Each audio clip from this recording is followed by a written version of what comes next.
Alors après ces curiosités, on va rentrer dans le vif du sujet. Pour ça, on va encore regarder une petite vidéo. Cette fois, c'est une boule en verre ou en plastique et juste un rayon laser. Voilà, ici par exemple, c'est pas mal. On constate que la lumière, donc du laser, elle a tendance normalement à aller en ligne droite, mais quand elle rentre dans la boule en verre, donc quand elle change de milieu de propagation, il y a un phénomène de déviation qui se produit. Et c'est ça qu'on va essayer de comprendre et de bien utiliser. C'est ce qui se produit quand la lumière change de milieu de propagation. Alors, on fait le même genre de travail que d'habitude en sciences. On va modéliser les phénomènes et les situations pour essayer de comprendre. Alors, par exemple, ici, comment modéliser ce qui se passe? Donc, c'est l'histoire de la pièce qui se trouve au fond de l'aquarium. Donc, sa vraie position à la pièce, c'est ici. Normalement, alors le schéma n'est pas très bien fait, mais bon, on peut toujours le reproduire. Il n'y a pas une vision directe de la pièce depuis l'œil, depuis la position de l'œil. Et grâce à cette histoire de déviation de la lumière, le point important, c'est ici. Alors, le sens de la lumière, il ne faut pas perdre de vue que la lumière, elle va dans ce sens-là. C'est de l'objet qui est vu vers l'œil. On a rappelé ça juste avant. Alors, du fait que la lumière ne se propage pas en ligne droite, lorsqu'elle change de milieu de propagation, ça nous donne l'impression qu'elle est située à un endroit, ici, mais c'est qu'une impression parce que sa vraie position dans l'aquarium, c'est un petit peu plus à gauche, c'est là. Donc ce qu'on utilise ici pour modéliser, en fait, il y a deux choses. On utilise le modèle de rayon de lumière, c'est-à-dire la lumière va être représentée par un trait qui représente le passage ou la direction de propagation de la lumière.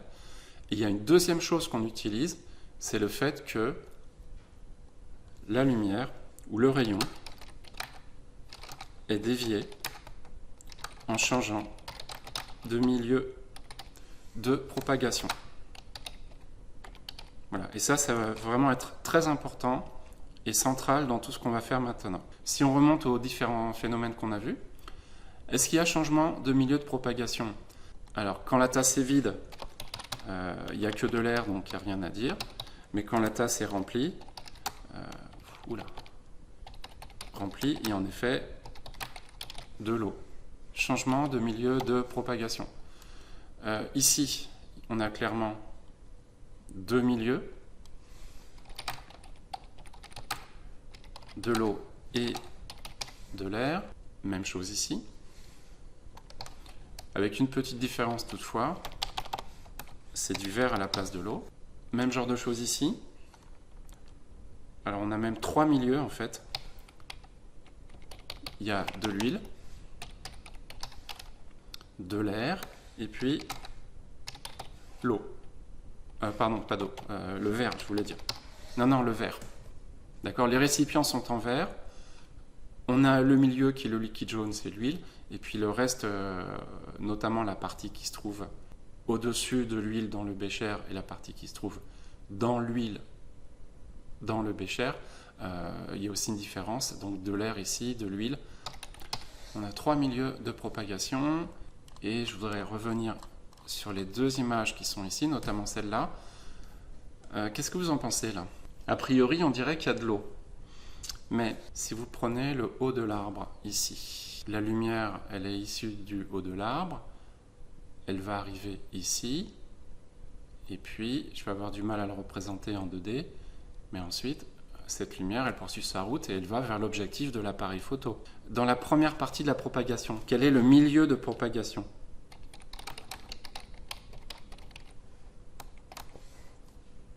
Du sommet de l'arbre jusqu'à l'eau. Oui, c'est l'air. Okay. Et dans la deuxième partie de la propagation, c'est-à-dire depuis la surface de l'eau jusqu'à l'appareil photo, quel est le milieu de propagation? L'appareil photo, il est où? dans l'air ou dans l'eau? Dans l'air, donc la lumière, elle a dû aller de la surface du sommet de l'étang jusqu'à l'appareil photo. Donc ce milieu de propagation, c'est aussi l'air. Et qu'est-ce qui permet de voir, de prendre en photo directement le sommet de l'arbre? C'est que depuis le sommet de l'arbre, vous avez de la lumière qui va aussi à l'objectif de l'appareil photo. Donc en fait, tous les rayons de lumière qu'on regarde ici, qui permettent d'expliquer le fait qu'on puisse prendre en photo l'arbre et qu'on puisse prendre en photo le reflet de l'arbre, ça se produit dans l'air. Donc il y a combien de milieux finalement? Un seul. Et c'est la grosse différence avec les autres situations dans lesquelles on a toutes deux ou trois milieux de propagation. Donc dans la modélisation qu'on va faire, on va retenir sur cette image-là. D'abord, est-ce que vous arrivez à identifier le sens de propagation de la lumière sur cette photo? Non. Je ne sais pas ce que c'est que ce truc-là, mais a priori, il n'intervient pas.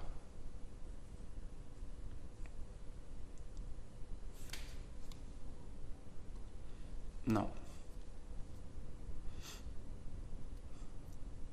Il n'y a qu'une seule position logique pour la position de la lumière. Bon, je vous le dis, si c'est pas évident, c'est pas très simple. En fait, le laser, il est là. Bah super, il fallait le dire juste avant. Le laser, il est là. Ça veut dire que la direction de propagation de la lumière, c'est comme ça. Comme ça. Ici, on arrive à voir... Il y a peut-être une petite plaque en verre ou quelque chose là qui dépasse. Et ici, la direction de la lumière, de propagation de la lumière, le sens de propagation, c'est ça. Et puis, il y a accessoirement, mais on n'arrive pas à bien le voir, encore un petit bout de lumière qui sort ici de ce dispositif. Alors, l'endroit que j'ai représenté en rouge, est-ce que vous êtes d'accord pour dire qu'il y a un phénomène de déviation? Alors, il y a deux déviations, parce que le rayon qui arrive comme ça, là, depuis le bas en se dirigeant vers la gauche, donc une diagonale qui monte vers la gauche, il y a une partie du rayon qui passe au-dessus de l'eau, et il y a une partie du rayon qui reste dans l'eau. Vous êtes d'accord? Donc ici, c'est le même milieu que le milieu d'avant. Donc c'est l'eau. Et ici, on a changé de milieu. On est passé dans l'air. Alors ça nous fait deux noms pour deux phénomènes différents. Lorsqu'il y a un changement de milieu, c'est deux définitions très importantes de ce cours. Déviation de la direction de propagation de la lumière sans changement de milieu. Qu'est-ce que vous en pensez pour le nom de ce phénomène? Donc c'est la partie qui se trouve ici. Le rayon arrive comme ceci, il est dans l'eau. Là, il se passe un phénomène de déviation de la direction de propagation de la lumière. Et on est encore dans l'eau. C'est la réflexion de la lumière. Dans l'autre situation, celle qui se trouve au-dessus, lorsqu'il y a changement de milieu de propagation, c'est plus une réflexion, le nom c'est la réfraction. Donc il y a deux phénomènes à cet endroit-là. Vous voyez que le rayon arrive en se dirigeant vers la gauche, il y a un phénomène, et on retrouve la suite du rayon se dirigeant vers la droite. Donc il y a eu une déviation. Donc on est là en train de poser deux termes très importants. Et il y a encore une dernière chose avant de se lancer vraiment dans la compréhension scientifique du phénomène, c'est d'avoir un outil pour mesurer. Donc on était resté là à expliquer que la lumière était déviée à cet endroit-là dans l'aquarium, mais il faut être aussi en mesure de dire comment elle est déviée, de quelle façon, avec quelle importance elle est déviée, et pour ça on fait des mesures d'angle. Alors, très important, il y a cette droite-là, il faut apprendre à la tracer, on l'appelle, ça ne se devine pas, c'est la normale. Elle est perpendiculaire à la surface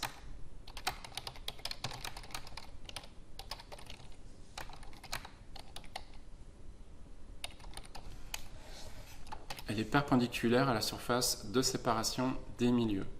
Parce que cette surface-là, c'est la surface de l'eau dans l'aquarium, donc c'est une surface bien plane et horizontale. Donc la droite qui est perpendiculaire à cette surface, c'est une droite verticale. On a un autre terme à bien connaître, c'est le dioptre.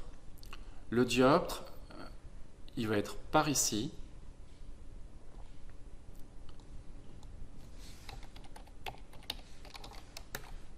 C'est par définition le nom qu'on donne à la surface de séparation entre les deux milieux. C'est bon?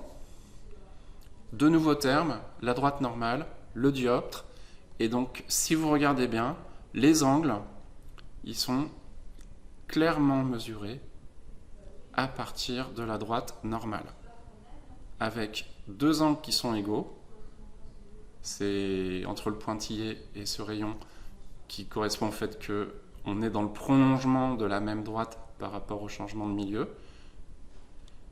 Et vous avez un autre angle qui est ici plus petit, qui est l'angle qu'on appelle bêta, qui va représenter, dans la mesure où cet angle bêta n'a pas la même valeur que l'angle alpha, le fait qu'il y a une déviation. S'il y a une différence des angles, ça veut dire qu'il y a une déviation. Et encore une fois, le sens de propagation de la lumière, c'est dans ce sens-là. Voilà, avec tout ça, on a un schéma qui est proprement complété, avec des angles et des éléments de géométrie pour faire des mesures. Voilà, merci et à bientôt.